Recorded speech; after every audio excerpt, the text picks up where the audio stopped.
Assalomu alaykum. Biz bugun bir mavzu haqida gaplashmoqchimiz. Mana bu darvoza atayin qilingan yo'q. Bu darvozani oldiga kelib men bir mavzuda rolik yozmoqchi bo'ldim. Ana bu darvoza juda ham bizni roligimizga to'g'ri keldi. Bu darvoza Istanbul universitetining ilohiyat fakultetiga kirish darvozasi. Ya'ni bugungi mavzumiz bizga kim dinni o'rgatadi? Albatta eskidan ma'lumki din oiladan boshlanadi, ya'ni Alloh haqida, uning haqiqatlari haqida, uning qonunlari haqida, uning farz va amallari haqida albatta birlamchi ravishda biz uyimizda ota-onamizdan bu bilimlarni olamiz. Agar bunday bo'lmaydigan bo'lsa, qo'ni-qo'shnidan, ko'cha-kuydan olamiz. Xullas kalom, insonlarni Alloh haqida bilimlar olish imkoniyatlari kam emas. Bundan tashqari hozirgi zamonda deyarli hamma ilohiy kitoblar tarjima qilingan va ular ochiq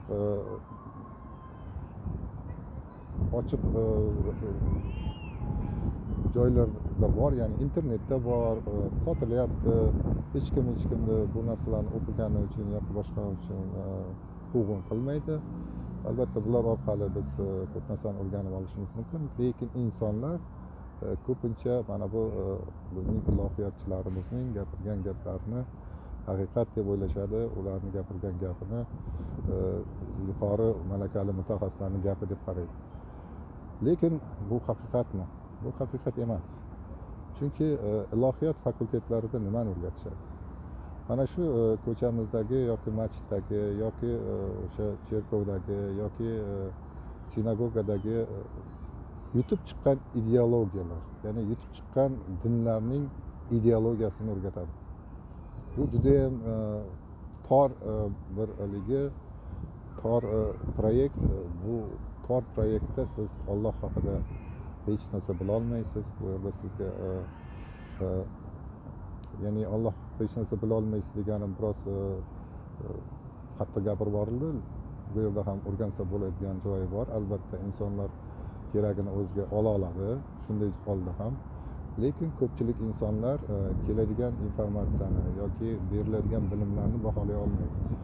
Ularni o'sha obro'li, e'tiborli insonlar beryapti deb hisoblab, ularni berayotgan bilimlarini hech qanday tanqid qilmasdan to'g'ridan to'g'ri qabul qilib, uni hayotiga tatbiq qilishga ko'pchilik insonlar shunga moyildir.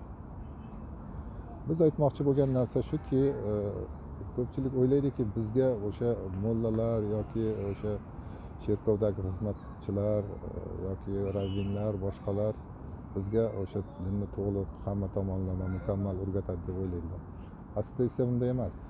Siz faqat bir yutib chiqqan bir partiyaning ideologiyasi bilan tanishasiz xolos.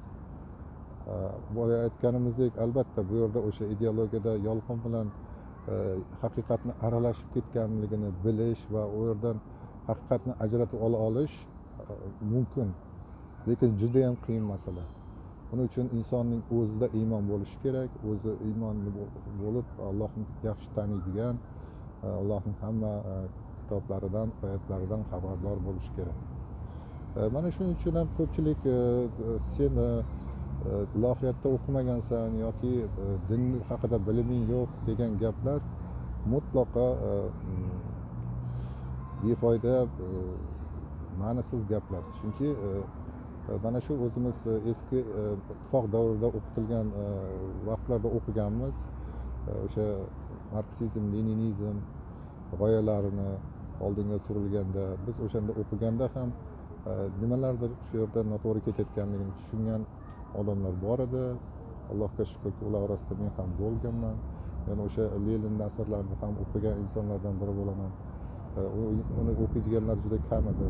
O'shanda o'qib ko'rib, masalan, Leninni hech ham yaxshi inson emasligini o'sha zamonlari Alloh menga ko'rsatgan. Albatta u paytlari men Allohga ishonmasdim.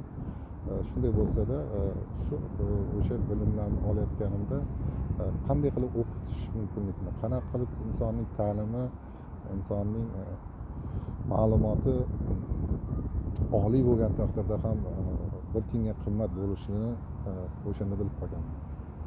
Hozir ham xuddi shunday.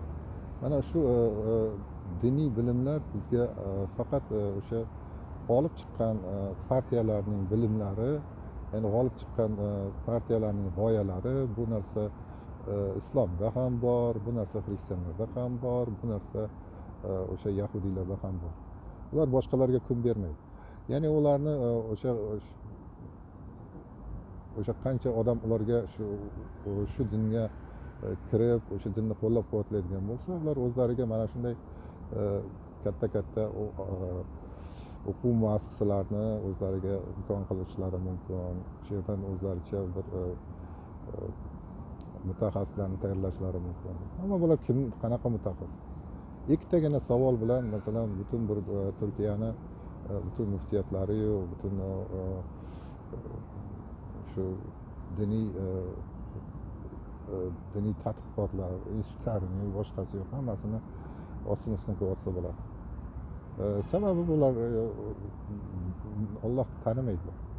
Ular o'sha ota bobolardan qolib ketgan 1000 yillik oldin aytib ketilgan narsalarni to'tiqushga o'xshab yodlab olishadi yoki o'shani haqiqat deb turib o'zlariga singdirib olishadi va o'shani to'tiqushdek hamma joyda qaytadan qaytarilaveradi. Aks holda ularni albatta hech qanaqa masjid yoki bironta joyda ishlatishmaydi. Haydab yuborishadi. O'qigani ham bir tiyin bo'ladi. Maosh, boshqa narsalar haqida xayol ham qilmasa bo'ladi. Mana shunday ularning bu narsalardan bu narsalarga bog'liqligi, ya'ni hayotining bog'liqligi ham ularni shu g'oyalarni olg'a turishga, o'zlari ishonmasa ham haqiqat deb turaverishga undaydi. Chunki bu ularning hayotini moddiy tomonlari bilan bog'liq. Xullas kalom, bugun aytmoqchi bo'lgan narsalarimiz mana diniy ma'lumot bo'lgan odam senga iymonni bera olmaydi. Albatta ularning so'zlaridan nimalarnidir bilib qolib, Allohga biz o'zimizcha Allohga intilib, Allohga yuzimizni qaratib, unga o'zimizni iltijolarimizni aytib iymon ola bilamiz. Bundan gap yo'q. Lekin o'sha Allohdan kelgan rasullar, payg'ambarlarning birontasi ham insonlarga iymon bera olmagan. Ular faqat Allohdan iymonni so'rash kerak. Allohgina insonga iymon berishini o'zlari ochiqdan ochiq aytib ketganlar. Demakki, diniy mutaxassislar bizda dinda kerakmi, kerakmasmi degan savolga men albatta kerak deb hisoblayman. Chunki ular ham ma'lum bir narsalarni qilishlari kerak. Masalan, boshlang'ich ta'lim yoki diniy xizmatlar va hokazo shunga o'xshagan narsalarda albatta ularning ishtiroki kerak. Albatta bu mutaxassislar kerak bo'ladi. Ammo dinni mana shu ilgari aytganimdek diniy mutaxassislar qo'liga berib qo'yib bo'lmaydi. Ular o'zlaricha o'zlaridan din qo'riqchilarini yasab olgan, lekin hech qanaqa din qo'riqchilari emas. Ular o'sha ota bobolari qilib kelgan o'sha dinni qo'riqchilari. Bu din ko'pchilik insonlarni bu dunyodan jahannamga olib ketdi va bu ishni davom ettiryapti. Shuning uchun din haqida o'ylaganingizda sizga din bu mutaxassislarning ishi deb aytayotganda albatta bir savolni berib ko'ring. O'sha din mutaxassisi sizning hayotingiz uchun javob bera oladi? Yo'q, javob bera olmaydi. Bu gapirayotgan gapiga javob bera oladimi? Balkim aytishi mumkin, ha men o'z aytayotgan gapimga javob beraman. Lekin unga ham u javob bera olmaydi. Allohning oldida bular hammasini o'zi topiladi, hech qanaqa narsani ayta olmaydi. Shunday qilib bir narsani yana qaytadan aytamiz. Insonni dunyodan jannatga tushishga to'sqinlik qiladigan bir qancha omillar bor. Ulardan birinchisi albatta insonning zaifliklari. Bu insonning zaifliklari haqida biron bir ko'rsatuv qilamiz. Undan tashqari shayton bor, uning xizmatchilari bor. Ana undan tashqari mana shu muhit, ya'ni boshqa odamlar masalasi ham insonni jahannamga tortadigan narsalardan bittasi.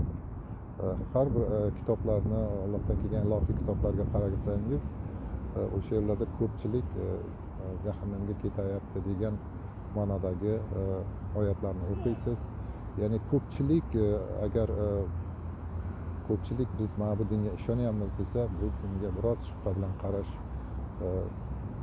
ma'qul bo'ladi. Chunki bu dinda katta xatoliklar bo'lishi mumkin. Chunki ko'pchilik ko'pincha yolg'onga ishonadi. Sababi 4-omillardan bittasi gunohning ya'ni gunoh o'ziga tortuvchi